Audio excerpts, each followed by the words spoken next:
Hi, my name is Geoff Rolling. I'm a New York City artist, and when I came to Mott Haven here in the South Bronx, the bar across the street was a local denizen, and I got a loft around the corner. This mural was inspired by the fact that the neighborhood was changing, and Rosa, this lady here, had the bar across the street, and she's obviously a Dominican descent, and it was Dominican Day parade, so I have the colors in her hair. And behind it is what we call the hub, which is 149th Street. You see where all the roads meet. It's a famous part of the neighborhood. So that's what really inspired me. And I just kept going, and people loved it.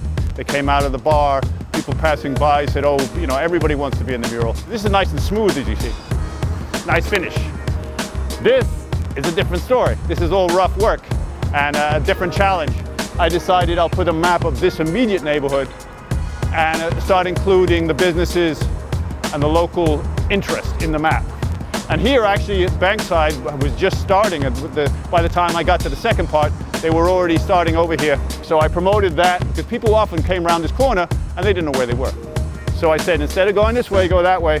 Next thing you know, I got the Mae Mae Cafe, I got Raise Up, Bronx native. He's a local character, Amaris. I'm sure you've met him. He's the voice of the South Bronx these days. Yeah! That's what he said.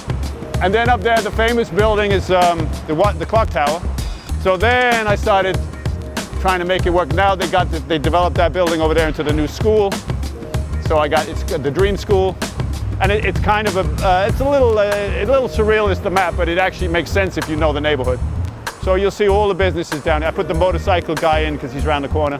Obviously, it flatters my ego that my art is being shown, but it's my nature. Since a kid, I express myself. I like to paint in public. I think public art is very important in any community because it reminds people of all generations of the fact that, you know, you have to be creative, you have to be active, you have to be doing something. This is the Dogs of Mott Haven. This is more recent. Jonas started this group, and we just opened the dog park recently, and I helped with that. That's my gallery space up here, the Graffiti Gallery. That's around the corner. And then over here, I decided, because it's still very much the South Bronx and old school graffiti, I would get my friend Eric and his crew. They're called the TIS crew, T-I-S, apostrophe T-I-S. Eric is a famous guy around here for printing t-shirts, doing artwork. Now this is Sankofa House. This is Mike over here. He came out and he was very supportive. So I put his logo over here. I kept adding pieces for the different businesses as they came along, especially at that end.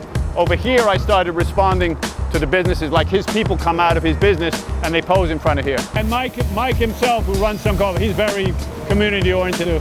You know, he has weddings and all kinds of events. That's his space right there, Sankofa House. And I have always been a guy who likes public art, but I respect the fact that if you're just putting tag on a wall of someone's property, like a dog peeing on his territory, that ain't art to me. So I can draw the line. But if you're doing something creative and you're doing it in a public space that everybody shares, that's a good thing, I think.